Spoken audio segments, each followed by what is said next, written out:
সবাই দেখো মানে কি পরিমাণ বৃষ্টি হচ্ছে, চারিদিক পুরো অন্ধকার হয়ে রয়েছে। দেখো মানে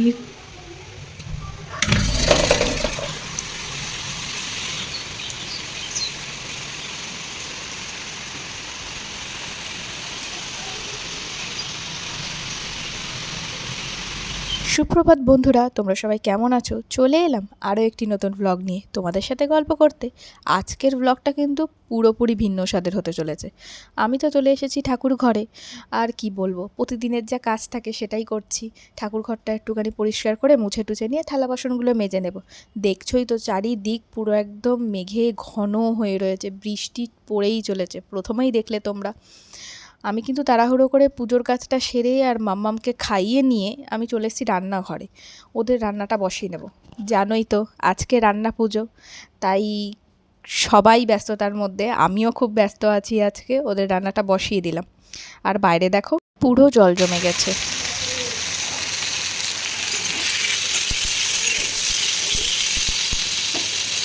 আজকে পুচকেদের জন্য রান্না করছি আলু পটল আর কুমড়ো দিয়ে একটা ঝোল, নিরামিষই। ওদেরও নিরামিষই, আমাদেরও নিরামিষই, আজকে সবার নিরামিষই।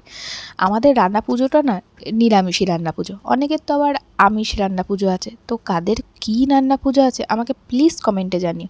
বড়দের জন্য হচ্ছিল সোয়াবিন দিয়ে আলু দিয়ে ফুলকপির ঝোল, দেখেই নিয়েছো। আর বাইরে দেখো কি অবস্থা, চারিদিকে জল জমে জাস্ট ন্যাচাকার। আর এদিকে তো আমাদের প্রস্তুতি শুরু হয়ে গেছে সকাল থেকে, দেখলেই কচুর শাক কাটা হয়ে গেছে। এদিকে মাসি একটু নারকোলগুলোকে কেটে দিচ্ছে, ওই নারকোল ভাজা হবে। আর আমি বসে বসে কুমড়োটা ঘষছি, দেখতেই পাচ্ছ তোমরা। আমি স্নান টান করে রেডি হয়ে বিকেলবেলাতে চলে এসেছি।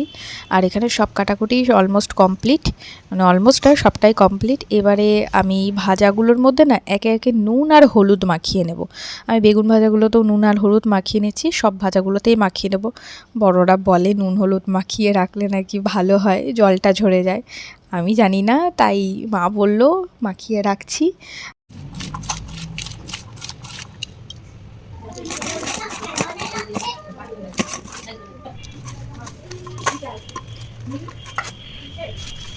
আমার তো সব রকম ভাজা সবজিতে নুন হলুদ মাখানো কমপ্লিট হয়ে গেছে। এবারে মা বলল গ্যাসে ওই স্বস্তিক চিহ্নটা আঁকিয়ে দিতে, যেটা নিয়ম।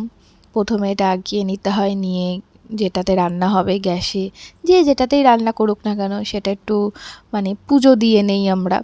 মানে একটু ধূপ ধরিয়ে, একটু শঙ্খ বাজিয়ে, একটু উলু দিয়ে, মানে যাই হয় জানোই তো তোমরা সেগুলো। তোমাদের বিয়েতে কী কী নিয়ম আছে, কে কেমনভাবে এই জিনিসটা করো, আমাকে প্লিজ কমেন্টে জানিও তোমরা।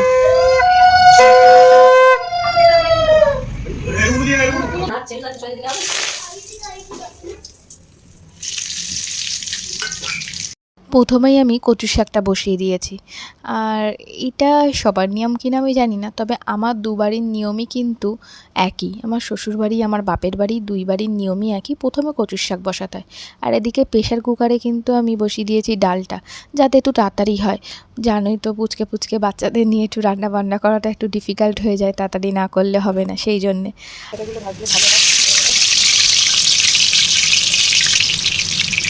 তাহলে আমাদের প্রথম ভাগের ভাজা আলু ভাজা কিন্তু বেশ লাল লাল হয়ে এসেছে। এবারে ভালো করে তেল ঝরিয়ে নিয়ে একটা থালায় কিন্তু তুলে দেব। প্রথম ভাগের ভাজাটা তো আমাদের হয়ে গেল। এরপরে আমরা ভাজবো দ্বিতীয় ভাগের ভাজা, সেটা হলো নারকোল ভাজা। তো নারকোলগুলো গরম গরম তেলের ওপরে ছেড়ে দিলাম, আর লাল লাল করে আবার সেগুলো ভেজে তুলে নেব। আর ওই দিকে কিন্তু আমার কচুর শাকটা কিন্তু বসানো আছে, যেটা কিন্তু দেখতেই পাচ্ছ প্রায় শুকিয়ে এসছে। এইবারে আমি নারকোলগুলো দিয়ে দিলাম। নারকোলটা আগে থেকে কোড়া ছিল, দিয়ে ভালো করে একটু নাড়াচাড়া করে অল্প একটু মিষ্টি দেব। একটু মিষ্টি দিয়ে ভালো করে আমি করবো, কারণ মিষ্টিটা দেওয়া কিন্তু খুব ইম্পর্টেন্ট। কারণ সব খাবারের স্বাদ নাকি ব্যালেন্স করে ওই দু ফোঁটা মিষ্টি। আমি এদিকে একবার ভাজছি, এদিকে একবার নাড়ছি, এই করছি। যাই হোক, কচুর শাকটা প্রায় হয়ে এসেছে। আর এদিকে দেখতেই পাচ্ছ আমি আবার গ্লাস হাতে নিয়ে চলে এসেছি, একটু কোল্ড ড্রিঙ্কস খাচ্ছি। মানে সন্ধেবেলাতে একটু কোল্ড ড্রিঙ্কস খেয়ে নিচ্ছি, কারণ রাতে এই যে এত চাপ সেটা একটু সামলানোর জন্যে আর কি। আর ওদিকে আমার হয়ে গেছে পটল ভাজাটা আমি দিয়ে দিচ্ছি গরম গরম তেলের মধ্যে, এটাও লাল লাল করে ভেজে নেব। পটল ভাজাগুলো প্রায় লাল লাল করে ভাজা হয়ে গেছে। এবার একটু ভাজা হয়ে গেলেই তুলে নেব। কচুর শাকটা তো দেখছোই অলরেডি রান্না হয়ে গেছে আমার। এদিকে কিন্তু আমার পটল ভাজাটা পুরো ভাজা হয়ে গেছে, লাল লাল হয়েও গেছে। এবার আমি এটাকে ভালো করে তেল ঝরিয়ে একটা পাত্রে তুলে নিচ্ছি। এরপরের ভাজা বেগুন ভাজা, যেটা আমাদের চতুর্থ ভাগের ভাজা। তো এটাকেও ভালো করে লাল লাল করে ভেজে নিই। চলো, এবার লাল লাল করে ভেজে নেবো একদম ছাকা তেলে দিয়ে দিচ্ছি। আর এদিকে কিন্তু আমার কচুর শাকটা প্রায় হয়ে এসছে, মানে প্রায় শুকিয়ে এসছে, আর একটু শুকিয়ে নিয়ে নামিয়ে দেবো। বেগুন ভাজাগুলো অলমোস্ট লাল লাল করে ভাজা হয়ে গেছে, এবারে এবার তুলে নেবো।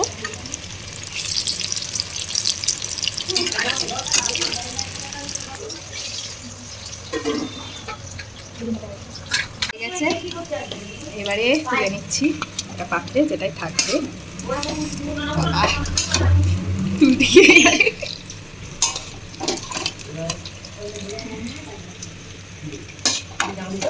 এবারে কলা ভাজাগুলো দিয়ে দিচ্ছি।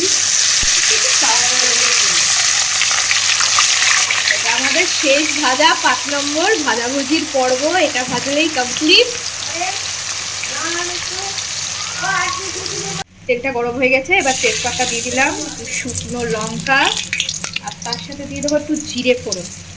আমরা এবার একটু ডালটাকে, মানে ডাল চচ্চড়ি যেটা বলে সেটা করব। দিয়ে দেবো একটু জিরে আদা বাটা, আর জিরে আদা বাটার পর দিয়ে দেবো নারকেল কোড়া। নারকেল কোড়া দিয়ে একটু ভালো করে ভেজে নেবো, তারপর নুন হলুদ দিয়ে ডালটা দিয়ে নেবো। কলা ভাজা আমাদের হয়ে গেছে, ভাজার পর্ব আমাদের এখানেই শেষ, কমপ্লিট। ভাজাগুলো তুলে নিলাম তেল ঝরিয়ে। আর এদিকে তো আমাদের মশলাটা তেল নুন হলুদ দিয়ে সব কিছু দিয়ে ভাজা হয়ে গেছে। এবার আমি এখানে ডালটা দিয়ে দেবো। এবারে আমি ডালটা দিয়ে ভালো করে নেড়ে চেড়ে একটু শুকো শুকো করে নেব। আর ওদিকে কিন্তু দিদি আর একটা কড়াইয়ে কুমড়োটা বসিয়ে দিয়েছে। আমাদের এটা দিদি লোক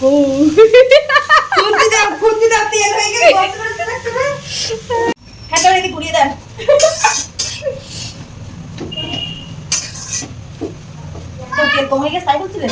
না না, ওই হলুদটা বেশি পড়েছিল তাই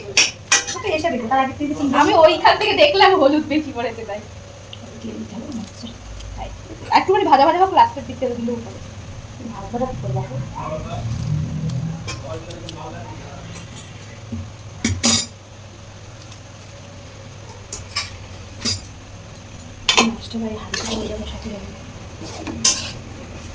চাল কুমড়োটা অলরেডি বসানো হয়ে গেছে। করেছি যে ক্যামেরা সময় পাইনি বন্ধুরা, মানিয়ে গুনিয়ে নিও। এদিকে ডালটা অলমোস্ট হয়ে এসেছে, যেটা একটু পরে নামিয়ে নেব। পুরোটা কিন্তু অলরেডি ভাজা ভাজা হয়ে গেছে। এবারে আমি নারকেল কোড়াটা দিয়ে দিয়েছি। এবার একটু মিষ্টি দিয়ে ভালো করে নেড়ে চেড়ে নামালেই হয়ে যাবে। ডাল আমাদের প্রায় হয়ে গেছে, নামিয়ে নেব এবারে। এই রান্না পুজোর বাচ্চানে আমাদের পুজকে সদস্য বন্ধু করতে ভুললে হবে না। তো ওদের জন্য আমি রান্না বসিয়ে দিয়েছি, তাড়াহুড়োতে আর কী করবো, খিচুড়ি বসিয়ে দিতে আসছে। ডালটা দিয়ে দিচ্ছি। পায়েসের জন্য এখানে দুধ বসানো হয়ে গেছে, তেজপাতাও দেওয়া গেছে, দুধটা এবার ফুটতে লাগুক। চালগুলো দিয়ে দেওয়া হচ্ছে। পায়েসটা হয়ে গেলেই ভাতটা বসিয়ে দিলে আমাদের রান্না পুজোর অলমোস্ট সব রান্না কমপ্লিট। এখানে হলো দুধটা ফুটতে শুরু হয়ে গেছে, আর চালটাও অলরেডি দেওয়া হয়ে গেছে। আর আমাদের এখানে পায়েসটা কিন্তু কমপ্লিট হয়ে গেছে, নামিয়েও দেওয়া হয়ে গেছে। আমাদের বাড়িতে একটা নিয়ম আছে, ঠাকুরের জন্য একটা ছোট্ট হাঁড়িতে করে সব রকম সবজি যা যা হয়েছে, মানে 5 রকম ভাজা, কচুর শাক, চাল কুমড়ো সব রকম তুলে রেখে একটা ছোট হাঁড়ির মধ্যে একসঙ্গে ফেনা ভাত মতন একটা করা হয়। এটা হলো আমাদের বাড়িতে একটা নিয়ম আছে। আর এদিকে হাঁড়িতে ভাত বসিয়ে দেওয়া হয়ে গেছে, মানে ভাত হলে আর এটা হলে কমপ্লিট। আমাদের রান্না শেষ হয়ে গেল। এবার আমাদের বড়দের ভাতও হয়ে গেছে, ঠাকুরের ভাতটাও হয়ে গেছে। এবারে একটা আমি থালার মধ্যে ওই ঠাকুরের জন্য যে ভাতটা করেছিলাম সেটা একটু দিয়ে দিলাম।